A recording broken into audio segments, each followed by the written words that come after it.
All right. Hey, all. My name is Greg Keith, and welcome all of you out there. The Van Life Summit is kind of a big show this year, and I'm excited to be part of it.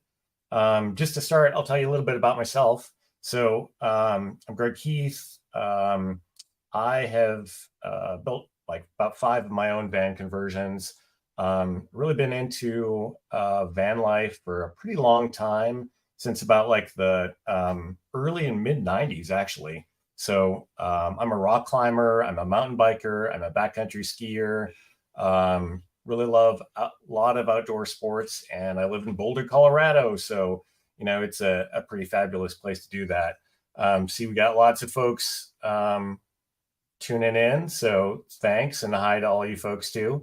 And while I'm here, I want to, answer as many questions as everybody has as possible. So I've got kind of an agenda. I want to talk about what I think is kind of like some of the best van life gear for 2023.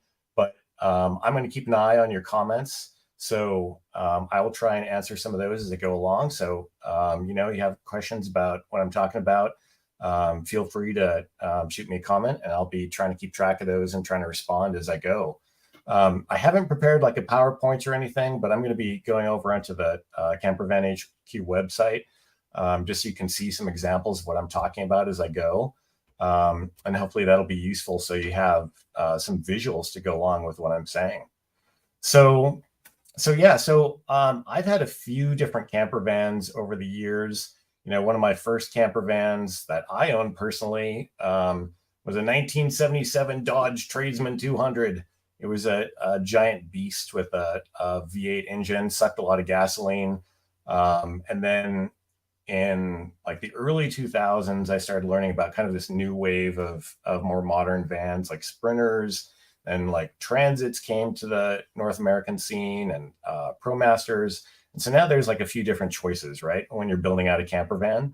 That's kind of exciting. You've got this more modern crop of vans that is just so much better for building a camper van on.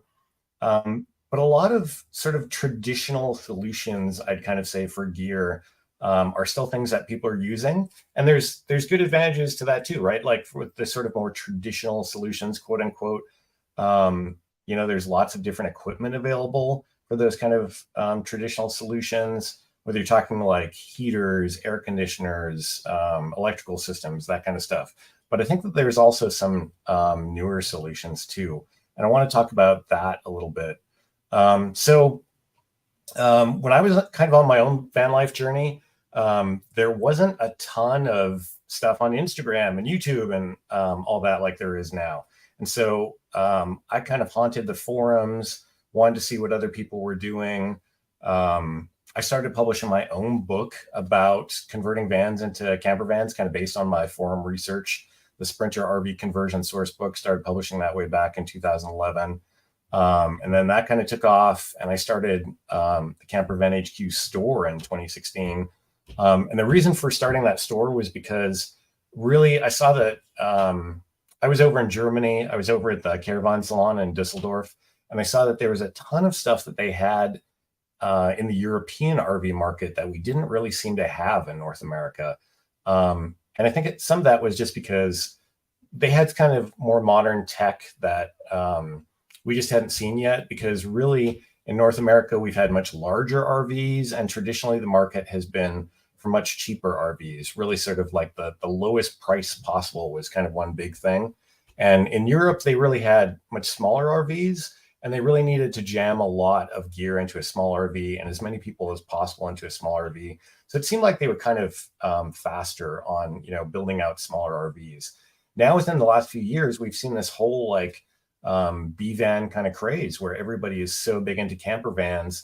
And, it's like compared to the Volkswagen camper vans that I was kind of going around with my family and my youth, they were great vans, but they were really mechanically unreliable.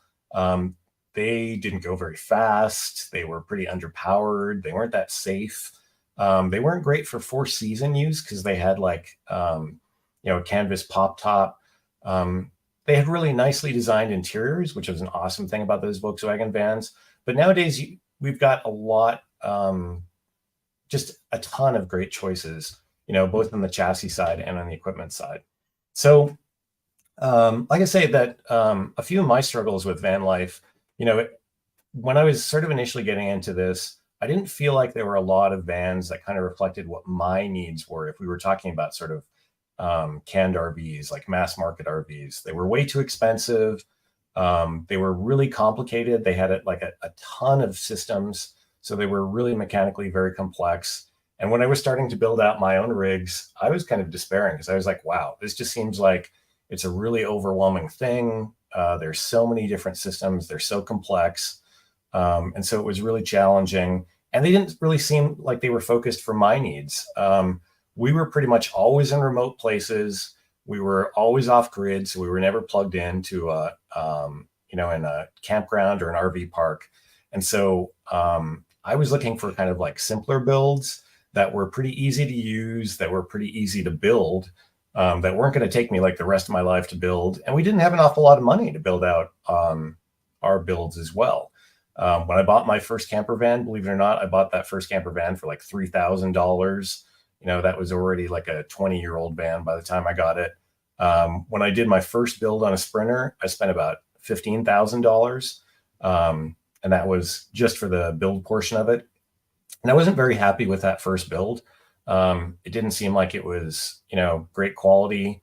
It was a really good learning experience for me to kind of know, have an idea of, okay, what worked and what didn't work in that build. But there's a lot of things I didn't like. There was MDF that was used for the cabinets. It was really heavy. We went like a few miles down a dirt road after we had just picked up our brand new Sprinter build that first time, and all the hinges blew on the overhead doors of the cabinets because they had used MDF for the cabinets, and the screws for the hinges literally just pulled through the MDF. So there were some pretty low quality things that I was bummed with about that build. It had windows all the way around. So it's like, okay, this is great. We're going to be able to see, all this beautiful scenery all around us. Well, it turned out that was kind of a bad choice because it was really, really hot when it was hot out, because with all that glass, it heated up rapidly. And then in the wintertime or in, colder days, then it was really, really cold very quickly because of all that glass. It lost heat rapidly. So there was a few mistakes, that I made with that build, just not knowing how things would turn out, being all excited to use certain kinds of equipment.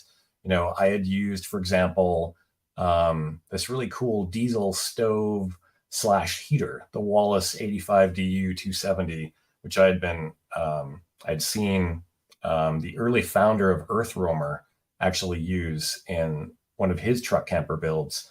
And it turned out that wasn't really a stove that was designed for use at altitude. So it carboned up. We got all sorts of exhaust and really nasty smoke out of it. So that wasn't a very good piece of equipment either.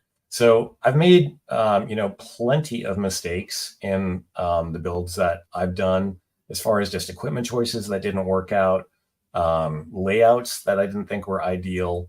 And so I want to talk about, a few of those kind of equipment choices, and maybe a little bit about how they influence layout choices today too. So first I would talk about kind of let's compare and contrast some traditional solutions versus like some new solutions. So one thing that is, pretty key for all of those builds, especially for, most off-grid builds. And I really believe, from what I've seen from most of the people that I've helped with their builds, and from a lot of the builders that we work with, is that most people today with their van builds are looking for off-grid build solutions. They're looking for vans that are going to be pretty independent of the power grid, because most of them are not usually plugged into RV parks and campgrounds, right? And so, we've had this wave of innovation where we've turned from AGM and lead acid batteries to lithium batteries. And those lithium batteries have been a huge improvement over traditional power sources. They are a little bit more expensive up front. Well, in some cases, a lot more expensive up front. But over time, they do tend to they give you several advantages. So one, they can charge 5 times faster than traditional AGM or lead acid batteries. Two, they really can use most of the battery capacity in a lithium battery. So you're really not getting, you don't have to buy like twice the battery capacity that you would typically need. In the past, you wouldn't want to discharge like AGM or lead acid batteries more than about 50% to keep those, have those having a long life. And three, with those lithium batteries, they're much lighter, much smaller, so you could actually have a lot more space left over for other gear.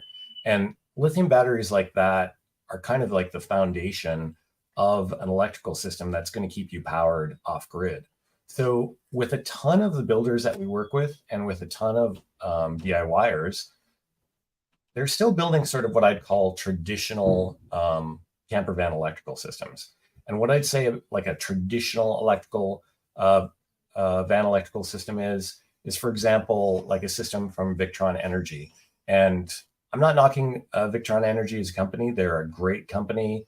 They build a huge breadth of really reliable electrical components. They've been around for about 40 years. They're used by about 90% of upfitters in North America. And I see a ton of people using those components in their builds. So the advantages of a sort of a traditional Victron system or traditional electrical system, like using components from Victron, is that you've got a lot of sort of built-in knowledge of those systems. They've been around for a long time. They have a really great breadth of components. So there's a lot of versatility there. And there's a lot of knowledge in the field about how to work with those. But some of the disadvantages are, there's so many components that they're really, really complex, both to design and install a system like that. It takes a long time, I would say, relatively speaking, for most people to actually kind of bone up on the knowledge that it takes to understand a system with the complexity of like a Victron system. And you've got DIYers and builders who are, going through sort of multiple iterations of their systems just to kind of come up with the system that actually works for them. Another advantage is just, like I say, not only is it complex to design, but it's really complex to install. It takes quite a lot of specialized electrical tools to be building and crimping all these large gauge cables, to be connecting all these different types of connections, heat shrinking these connections, properly crimping on all these different kinds of cable ends, especially when you have large cables for a 12-volt system. So that's a huge amount of work, and it needs to be done right. And I'll tell you, at least from my own experience, that part of the issue with DIY builds is that sometimes you end up doing things twice, because the first time you kind of screw it up. And if you're lucky, you still have those materials on hand. But if you're unlucky, you have to buy another copy of the same materials and do it again until you get it done the right way. Just because you don't have the familiarity with the tools or with the materials. So it's kind of a natural part of that DIY process. So, and another part of that is just the cost of all those components. So Victron Energy system is very high quality, and that's why a lot of people will choose to use a system like that. But it can also range from like, I'd say $5,000 to $10,000, even $15,000 for components for a decent electrical system, which is a lot of money. That's, maybe second only to buying your van chassis in terms of the actual expense of that compared to, the other equipment that you're putting into your build. So it's a ton of money to spend for that. So that is kind of a traditional solution, I would say, is using a componentized electrical system like Victron or something else. So I would say one new possible solution that I've seen is things like an EcoFlow power kit. So I'm going to try and switch over to the Campervan HQ website, actually, so I can show you some pictures of that. So let me see how that goes here. We're going to try and select a different tab so I can get you over to that screen for a second. Okay, I'm going to search for power kit so I can show you some pictures of what I'm talking about. So if you've seen the EcoFlow power kits, an EcoFlow power kit is really just 4 components. And with those 4 components, it really kind of simplifies your electrical system. So in this picture on the top left, what you see is what's called the power hub. It's kind of like a 5-in-1 box that contains an inverter, charge controllers, DC-DC converter, DC-DC charger, a transfer switch. So all of your traditional power electronics that would be separate items are kind of in that one box. Top right there, you see the power kit console. This is like a 7-inch full color touchscreen, and you can monitor your system, control your system from that. Bottom right is their AC/DC distribution panel. And so it's got fusing and circuit breakers for AC and DC circuits. And then the bottom picture is a lithium battery. And so if I take a look at this diagram here, it might be a little small on your screen, but what it kind of shows is that with a traditional electrical system, you have a lot of boxes that you have to wire together in your van that take up a lot of space. And with a system like an EcoFlow power kit, it's actually really only 4 boxes. Like I say, that power hub that has all the electrical components, your console or display that you'd have on your wall somewhere, your AC/DC distribution panel that you probably have built into a battery box, and then your battery or batteries. And those batteries come in a couple of sizes. So you can have 2 kilowatt hour batteries, 5 kilowatt hour batteries. Here's another picture that shows those batteries installed into a van with the power hub up above it. And you can see that that actually takes up fairly small amount of space compared to what a traditional electrical system might, especially for a battery bank of this size. So most people won't really need a battery bank that big. That's got 3 batteries that are like 15 kilowatt hours. So this is a 48 volt system, but that would be the equivalent of about 1,200 amp hours of battery capacity, which is just a huge amount of battery capacity. So I don't know that most people would need that much. But really, that's kind of, more of a newer solution. It's really kind of componentized, right? So instead of just having so many different boxes, it's a really much simpler solution. And of course, there's ways to set up just only a 12 volt system without a hardwired system that has so many different components. But this kind of a system, like with the EcoFlow power kits, it supports both AC and DC. It supports charging from solar, charging from alternators, charging from a shore power system, from generators. So it's pretty flexible. And the cost on that system, for the 5 kilowatt hour system that I'm showing you a picture of there, so that would be like a 400 amp hour lithium battery, and the 3600 watt inverter, charge controllers, the distribution panel, the console, that's going to be around $7,000 retail. So it still is a pretty fair chunk of money, but it's such a simpler system to install. It's such a simpler system to monitor, to control. There's way less configuration. There's way less programming. It really doesn't take all of the time to design or install that something like a Victron energy system does.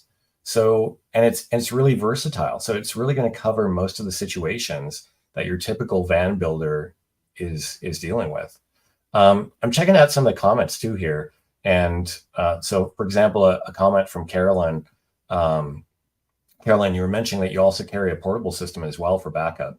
And yeah, that's another thing that's kind of a newer option too, right? So there's a lot of folks who might be carrying either as their main van power system or as a backup system, a portable power station. And portable power stations are a pretty new item that's available. There's portable power station offerings from, Bluetti, however you want to say that, Jackery, Goal Zero, EcoFlow. And a lot of those systems have matured quite a lot too. Some of the drawbacks with those systems are some of them can be quite good value for the money, but some of those portable power stations tend to have quite small battery bank capacity. Some of them tend to have pretty small inverters, and a fair number of them are not using LFP batteries just yet. And LFP batteries, you probably know this, but we're talking lithium iron phosphate. And I'd really recommend lithium iron phosphate as the best chemistry for storage batteries currently for RV. And that's really because they typically have the longest lifespan. They're the most thermally stable. They have, it's kind of a trade-off between energy density, the amount of energy that you can store in a particular volume, and lifespan, and not going into thermal runaway, so not being prone to fires and explosions. So on the safety side, LFP batteries are really kind of the best. And on the lifespan side, they're really much better than pretty much any other lithium chemistry. So we pretty much only sell LFP batteries these days at Campervan HQ, the store that I run. And pretty much you'll see that from every other vendor too. They've pretty much all switched over to LFP batteries. So I would recommend, if you're going to look for portable power stations as an option for either your primary or secondary power system, that you keep an eye on, what size of inverter do they include within that system? What kind of battery bank capacity they have, if you're really kind of calculating that in 12 volt amp hours. And what kind of flexibility does that system have? So yeah, just checking out some more comments. I want to kind of respond to some of those. So Dave, I see, you're saying you have a full Victron system and you're a distributor for them. And he says, the biggest issue I see is not planning ahead for your power needs. And yeah, that's definitely something I've seen with a lot of customers. I really think it's worthwhile to, put that time into planning for your needs, especially on the electrical side.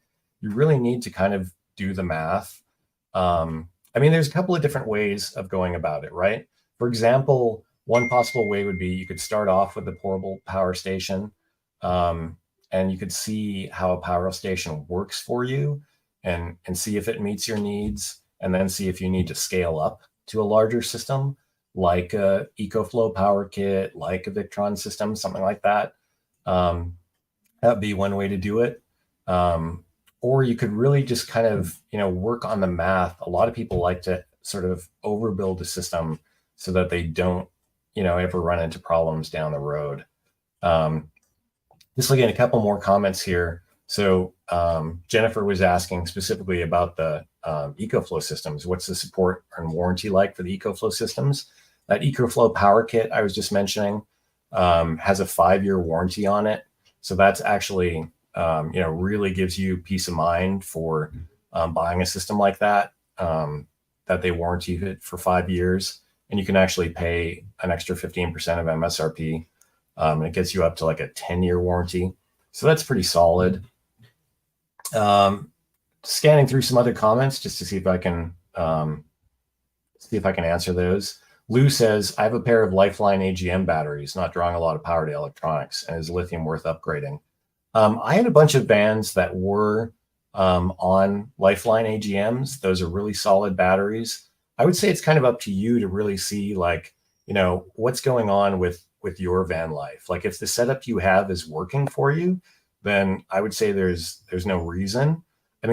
What I feel like, I'm not always saying, hey, switch over to lithium and spend a whole bunch of money. It needs to kind of make sense for you, right? It needs to make sense whatever kind of power upgrade you're doing.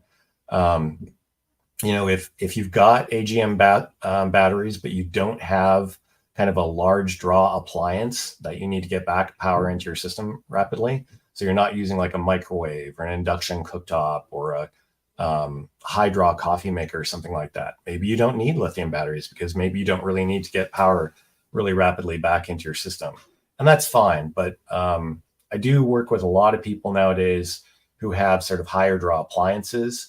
Lots of people who are doing off-grid air conditioning. And with off-grid air conditioning, lithium is really kind of key, because you need to get the power that you're using from that off-grid air conditioning to your power system as quickly as possible. So yeah, that's one thing. Checking out just a couple of other comments. Yeah, and Zane says, I like the idea of having multiple components and building it off myself as opposed to one mega machine. Yeah, it certainly might be the deal. Like, if you're more comfortable with having individual components so that you can track it down, if you have issues or change components out, that might be your gig too. And that's fine. I just feel like a lot of people are looking for kind of simpler solutions where you have fewer boxes. But yeah, I mean, that's one option too. If you have a Victron system that has a lot of different components in it, you can replace or upgrade, those individual components down to that level. That's one thing that you couldn't do, for example, with like the EcoFlow system with a power hub. You pretty much have the capability of the components that are in that box, right? So if you're going to upgrade like the individual inverter, you couldn't swap that out for, say, a new inverter, something like that. Madigan asks, how do you determine your power needs after the first step of identifying what your needs are appliance-wise? Really, I mean, that is the key thing I would say is, identify what appliances that you typically are using in your build and say, okay, I want, for me, I knew that after I had numerous builds with 2-burner propane cooktop, but I really wanted to switch over to an induction cooktop so that we didn't have an underbody propane tank. So that was an important consideration for us in some of our next builds, is to get rid of that giant underbody propane tank, because it kind of limited our flexibility to use back roads and the clearance under our van. So that was one thing I wanted. Also, I'd had numerous exhaust fans in my builds, but I actually wanted to try an air conditioner.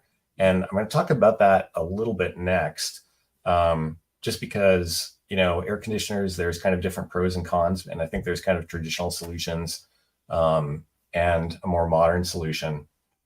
So yeah, in determining your power needs, I would sort of say, think of like what your typical lifestyle is and what appliances you use.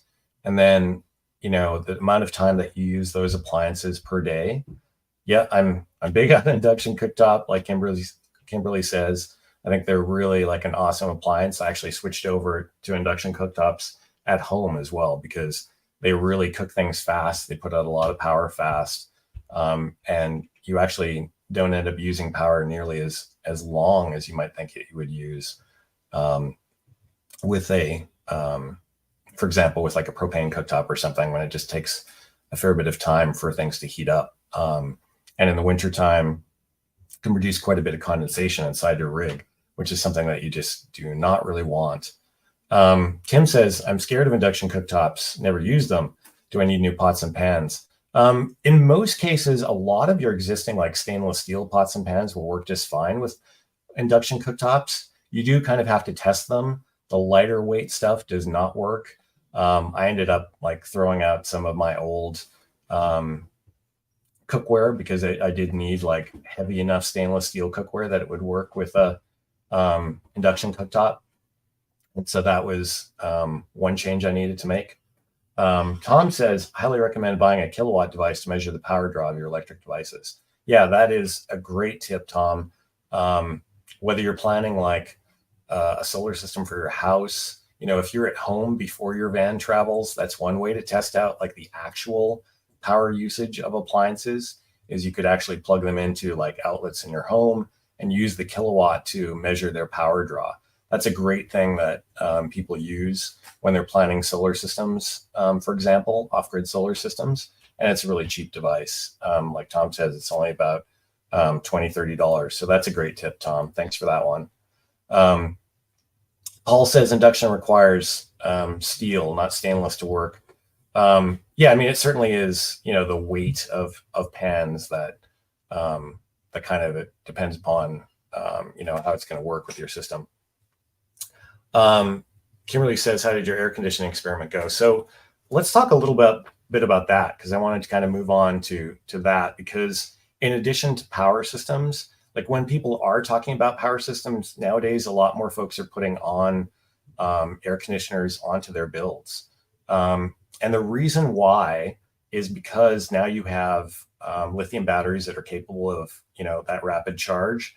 And so in the past, if you wanted to put an air conditioner into your build, you were really limited to, okay, you had these 120 volt air conditioners and they needed a generator or they needed shore power. And that was not something that most folks had. So it was kind of a big deal, to actually put an air conditioner on your rig. It was something that you had to worry about powering, and you were thinking, okay, I'm going to have like, do I need this giant inverter to power my air conditioner? Or do I need to carry like a big old generator, right? So now with lithium batteries, and you also have a whole bunch of like DC air conditioners, and those DC air conditioners, folks may have heard of like the Dometic RTX 2000, for example. So that is like a 12 volt DC air conditioner. That was pretty new on the market a few years ago. That was another thing that kind of came over from Europe. It got introduced into the North American market. And that's been a big deal up until now. So I would say like the traditional air conditioning solution were these 120 volt air conditioners. They're kind of big, they're kind of noisy, they take a lot of power to run. But now with this new crop of DC air conditioners, and the Dometic RTX is one example that's been a really popular one. It has a pretty low draw. It's like 20 to 60 amps at 12 volts and about 6,800 BTU. So lots of people have been using that. There is kind of another newer development that we're just seeing now. We sell air conditioners from a company called Nomadic Cooling that you may have heard of. Nomadic Cooling is based out of Phoenix. And I'm going to shift over to the screen so you can see a picture of this again, just to give you some kind of example. And let's see here. Let's go over to this screen. So here's a Nomadic Cooling X3. And one of the cool things about this is they just came out literally within this past couple of months. And some of these are still expected within the next 4 weeks or so, with 12, 24, and 48 volt versions of the X2 and X3 air conditioner. So what does that mean? That means that now there's a 12 volt air conditioning solution, and their 12 volt X2 actually is a pretty small air conditioner that only draws less than or equivalent to the Dometic RTX draw, about 20 to 60 amps, and it produces around 8,200 BTUs of cooling. And so it actually has like a better BTU output than the Dometic RTX. The 48 volt version of these, if you've got like a larger van, that is a pretty compact unit. It's only like 30 by 30 by 7 inches high. And the 48 volt version produces 15,000 BTU. So these have like a relatively small footprint on your van. And these are now kind of a doable option because of lithium batteries, and because they have a pretty low draw compared to like what a traditional air conditioner would draw. So this is kind of what I'd say is like one example of a newer solution of a system that actually is, here's kind of like the old AC recommendation was 120 volt solution.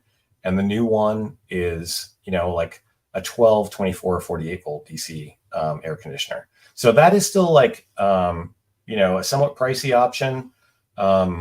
You've got that particular brand is like around $3,000 retail. Somebody was just mentioning here too, something I also wanted to bring up. Rick, do you have any comments on the EcoFlow Wave 2? So the EcoFlow Wave 2 is another new option that you might have heard of. So the EcoFlow Wave 2 is like a portable air conditioner and heater, and that cools at 5,000 BTU and it heats at 6,000 BTU. And that is like a pretty new and exciting option. One that's really inexpensive. I believe that the regular MSRP in that is like $9.99. I think there've been specials. We have them on sometimes for like $7.99. So really inexpensive option. It can either run off its own battery, the battery's extra that it can slot into, or just off any DC or AC power source. Those are a cool little option, cool, pardon the pun, because it's both an air conditioner and a heater. And so if you were thinking of an option that you want to be able to switch between vehicles and you have a small enough vehicle, a small enough van conversion that'll work for you. And I would say, yes, it only produces 5,000 BTU, but keep in mind that, it's kind of that sensation of cool air that's important. So if you have a small space or if you have that close to you, it's going to feel like you definitely have the cooling output of a bigger air conditioner, even though it only puts out technically about 5,000 BTU. Excuse me. And 6,000 BTU heating output is almost the same heating output as like a S-Bar D2 diesel heater or something like that. So that is actually an interesting choice to consider too, the EcoFlow Wave 2. You can check that out on our Campervan HQ website. And while I'm mentioning air conditioners, I was mentioning that EcoFlow power kit. We also now sell EcoFlow power kits with a 48-volt air conditioner cable. And again, that kind of simplifies the setup if you are thinking about like an air conditioner, especially that larger capacity 48-volt air conditioner, because you can easily just plug that cable directly into one of the battery ports on the EcoFlow power kit. So again, it's just kind of a way of really simplifying your wiring setup. Tom says, I've enjoyed watching Will Prowse's lithium battery videos. He gets them open and evaluates the quality of various brands. So yeah, that's a great recommendation, Tom. Kind of jumping on topics there, but if you're looking for, an evaluation of a bunch of different types of lithium batteries, highly recommend Will Prowse's YouTube channel. He's got a great one. Zane says the Mabru 12 volt is also good with 12,000 BTUs. So yeah, Zane, there's definitely a few brands. Pneumatic Cooling has a great reputation, as I've talked about. Mabru is also worth considering. Be Cool has a few options. So there's definitely a few options out there now for 12, 24, and 48 volt air conditioners. So there are definitely, some inexpensive options. And like the Wave 2, for example, really inexpensive option there. And then you can go up higher. Tom says cheaper than a Cruise and Comfort. I don't know if you guys have seen the Cruise and Comfort AC options.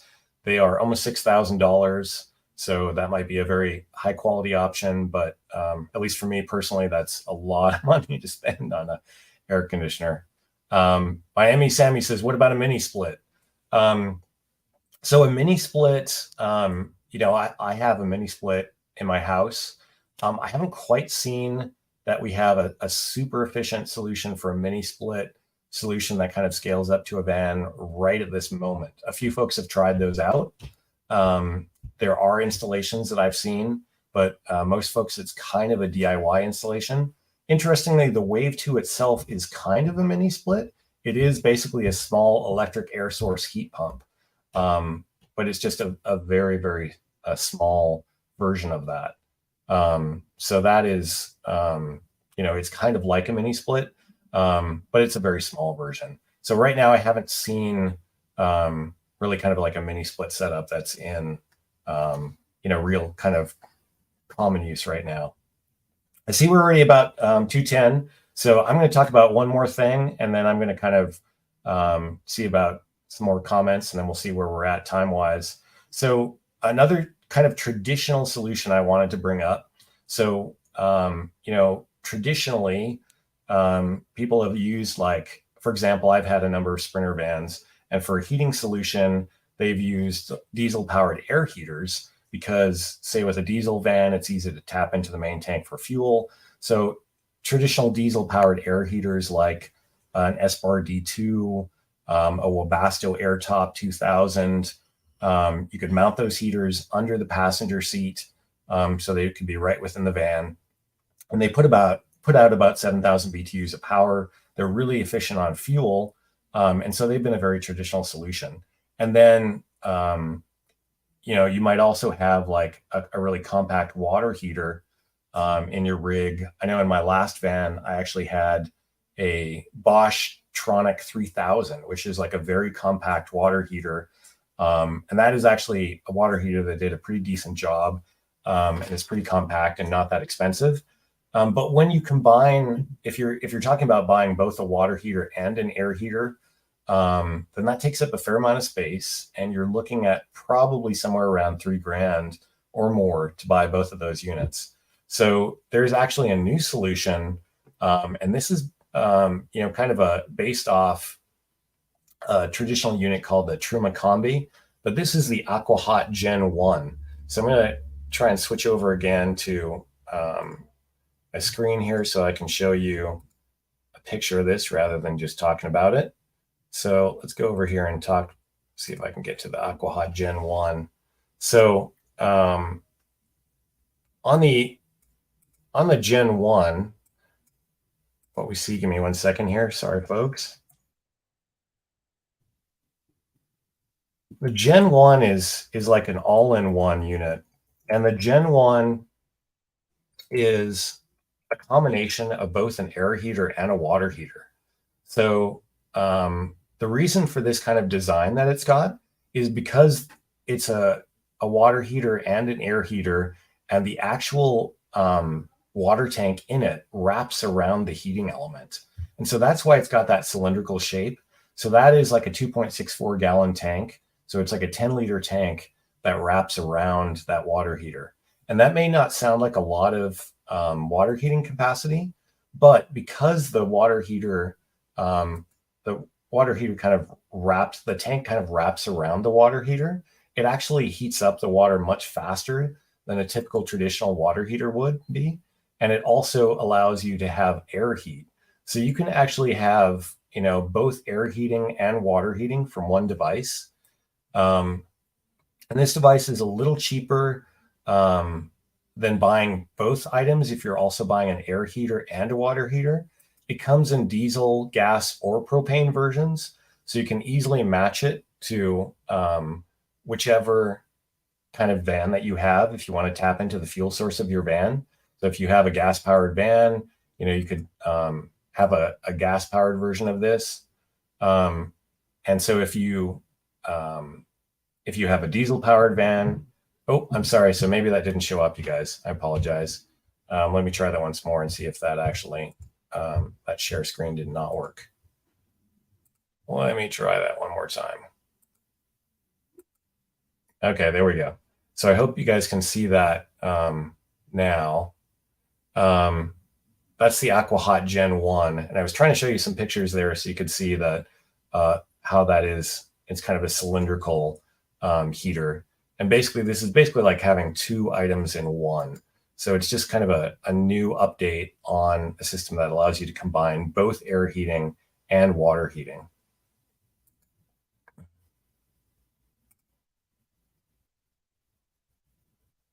That still didn't work, huh? Okay, my apologies. I might have to leave off that one for now. But those are kind of like the three main things I wanted to talk about, was really kind of these new solutions. One, that you have the new solution being kind of like the EcoFlow Power Kit. Two, that you have like these 12 volt, 24 volt, 48 volt air conditioners, whether those are from Pneumatic Cooling or from some other manufacturers. We really like Pneumatic Cooling. They have a great reputation in the industry, but there's quite a few other builders as well. And then the third was, some advances like with that all-in-one unit with the AquaHot Gen 1. Okay, and there's a link to that in the comments as well. So appreciate you guys posting that. Any other comments on here? I'm just going to try and read through a few to see if I was missing out here. Yeah, and some folks are mentioning mini splits again. I think mini splits definitely are going to be kind of an evolving solution, and lots of folks are playing with that. So I think that we're probably going to see some more higher capacity solutions. The really awesome thing about mini splits is that they really provide a lot of heating power, air conditioning power, really best on the air conditioning side for now still, at a very low power usage. So that is what I've been really impressed with by mini splits. And I think we're going to see a van solution soon. I would just say that in my opinion right now, I don't see like a kind of a mainstream system that's really well proven. Larry says, can you tell us more about the 48 volt cable? So I'm going to, talk about that just a little bit. So with a lot of wiring solutions for a traditional electrical system, or with a or even with the EcoFlow Power Kit with like a 12 volt or a 24 volt air conditioner, what you have to do is wire it with bus bars. And so that kind of gets a little more complicated because now you have more components fit in your system. you have to figure out how all those components connect and how you're going to position them within the van. So the reason I brought up that 48-volt cable is because it really makes it very simple. You have one end that plugs right into the battery port on your EcoFlow power kit, and the other end plugs right into your air conditioner. And you would still need like an inline fuse. Pretty much you always need an inline fuse for an air conditioner. But it's a very simple way to wire an air conditioner. So it really simplifies kind of having one of those. You still have to do kind of a roof cutout, but that roof cutout is really no different than you would find for like a Max fan or some kind of a roof vent like that. And that 48-volt cable just simplifies that. So if you're interested, you can check that out on our Campervan HQ website. We have listings of the power kits with 48-volt cables.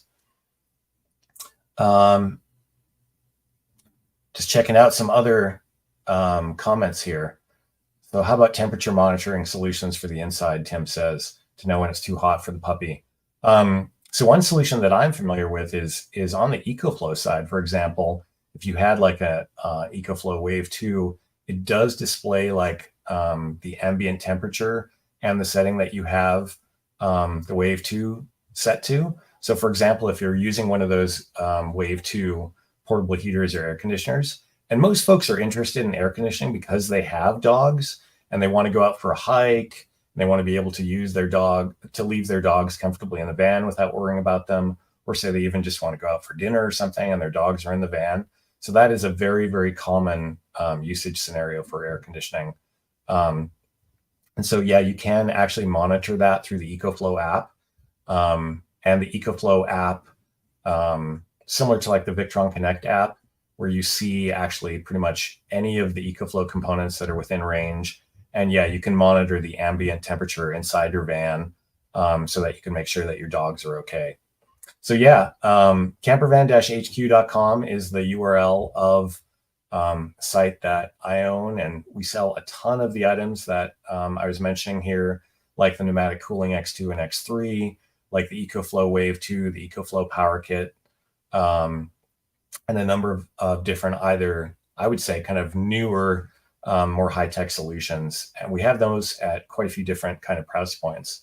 So I hope that gives you guys just a little kind of glimpse into what I regard as some of the newer solutions on a few of those different avenues for like your electrical system, for air conditioning, and for air and water heating needs. Because I think that we have seen quite a lot of advances on the technology for those just within the past few years. So I think it's kind of fascinating. We're seeing a lot of change in this whole environment because we have so many builders and so many DIYers interested in camper vans. So there's a really fast pace of innovation, and it's really exciting. So there's just a ton of stuff coming out every day. Bill asks, I'll say one more thing, and then I'm probably going to get off here and let you guys go. Bill asks, are there any good products for ladders and tire carriers? We also do sell Illuminess ladders and tire carriers.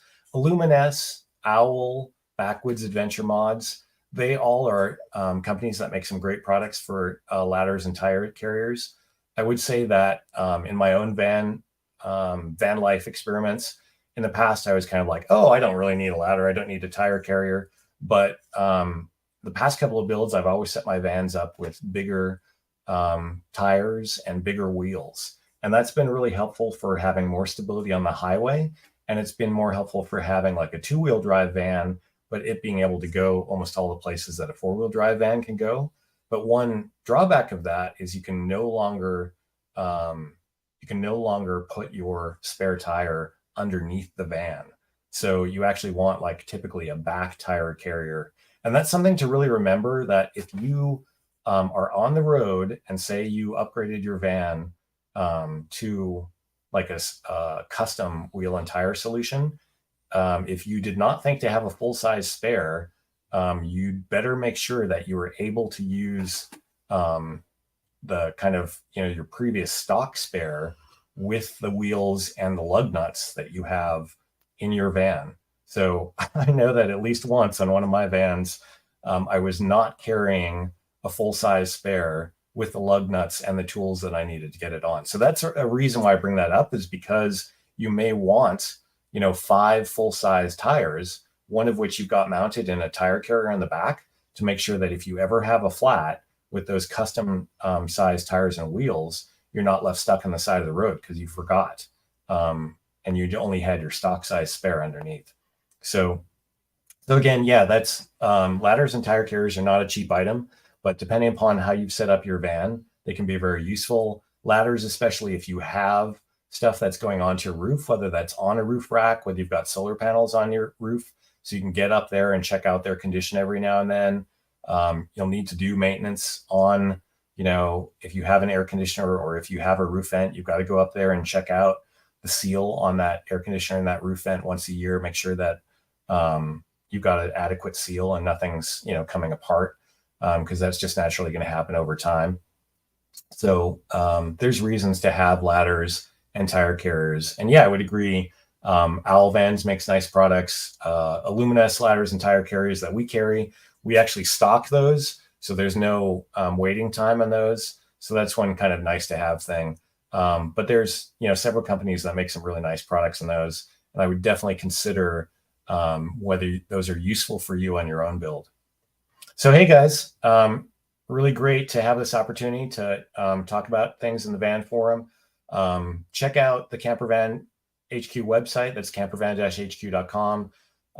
We're always producing more blog articles and always bringing a stream of interesting products online. We try to have them at a lot of different price points so that they're doable for folks, regardless of what kind of budget you're on. And thanks for the chance to talk about things. So appreciate it, folks, and good luck with your builds. All right, take care.